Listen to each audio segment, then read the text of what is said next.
Hi, I'm Jeff Kenny. I'm the Chief Operating Officer here at General Data. Business fraud is costing companies millions of dollars in lost time and money.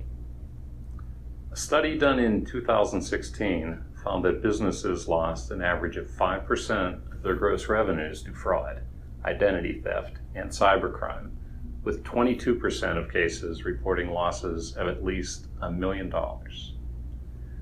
General Data has been targeted many times with different types of fraud. And make no mistake, these criminals want to target you and your business. We've learned a few preventative actions along the way, and I would like to share these with you, along with some strategies to recognize and stop fraud before it damages your business.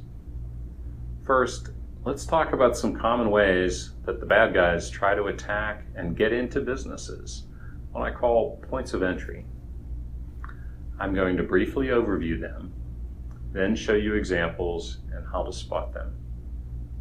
To begin, there's the all too common sales inquiry from a new customer, someone you've never done business with before. These range from the blatantly obvious, think Nigerian princes here, to the very subtle and tricky. These are usually received via email or phone by your sales or marketing departments.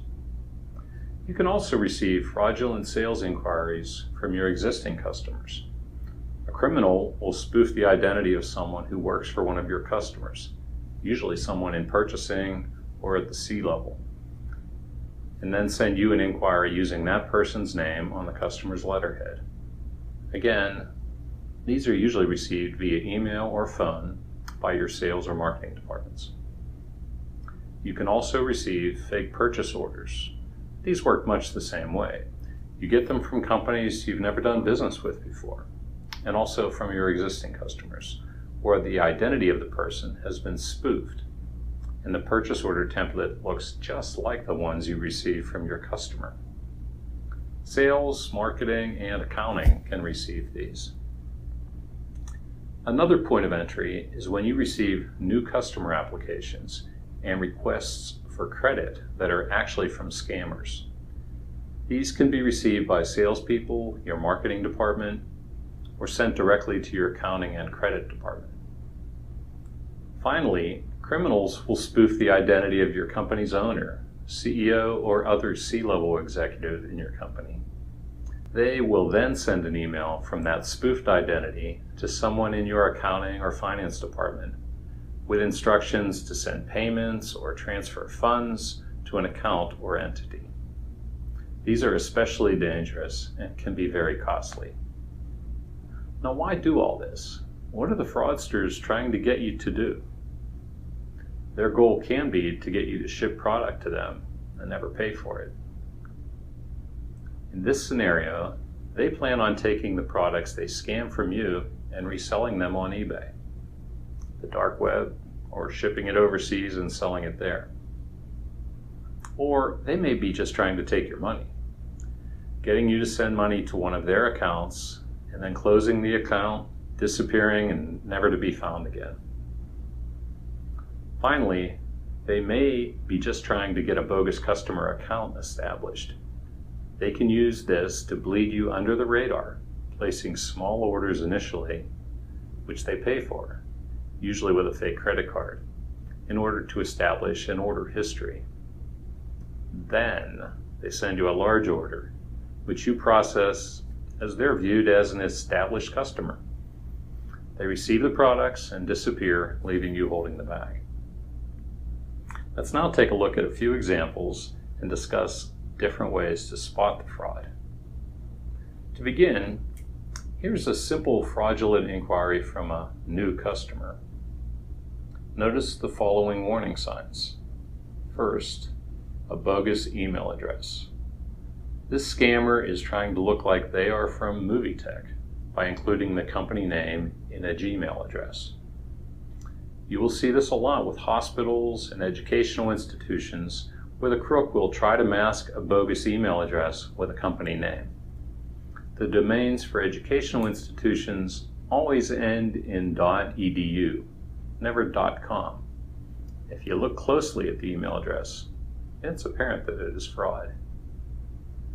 Bogus email addresses are a great starting point for spotting fraud, but you can't rely on that entirely.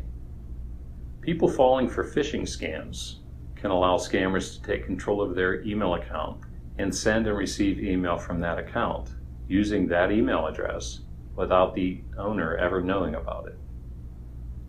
Notice next grammar, punctuation, and capitalization errors.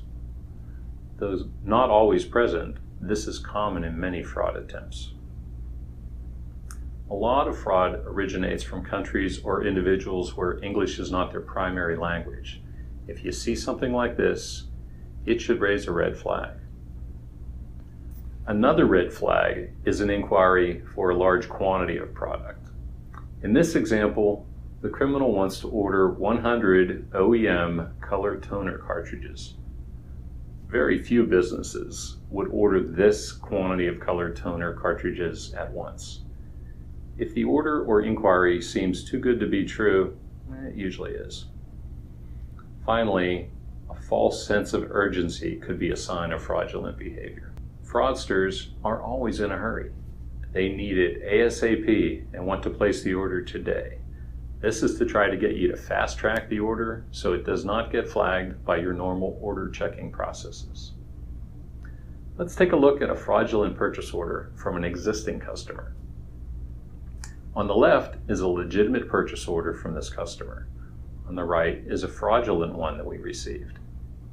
Notice the similarities in layout, style, and information. They even have the correct customer number on the fraudulent PO. But if you look closer, you'll see the email address is a personal one. It is not from the customer's email domain. Also notice the ship to address is not the customer's usual one. This shipping address happens to be a residence. Finally, products ordered on the PO are not what the customer usually orders. In this case, the fraudulent PO contains orders for card printers. Card printers are very popular targets for fraud as they are quickly shipped overseas and sold to make fake ID cards. Next, let's take a look at my personal favorite, payment instruction fraud. In this example, you see that the scammer has used my name along with a bogus email address to contact the head of our accounting division and attempt to initiate a payment. Along with the email address that is not mine, notice the urgency.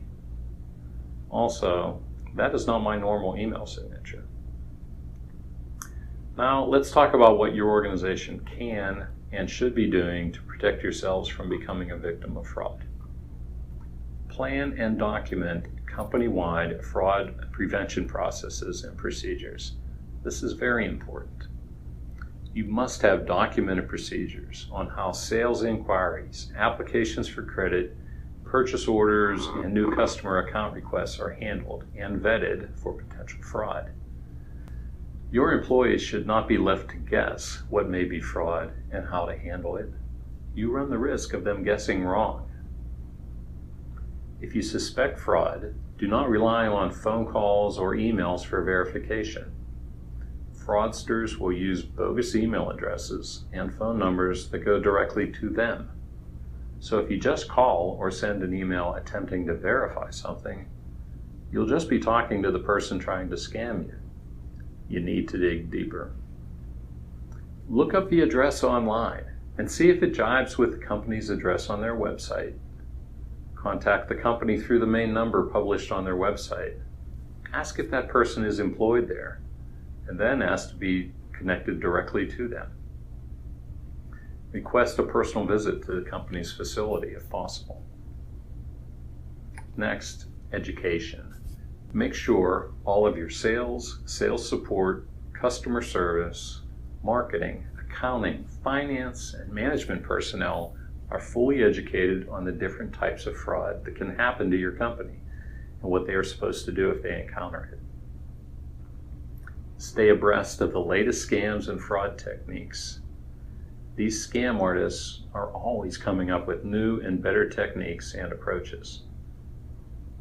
As you learn about new ones, make sure you let the people in your organization know about them and update your fraud prevention policies accordingly. A great resource is the Association of Certified Fraud Examiners at www.acfe.com.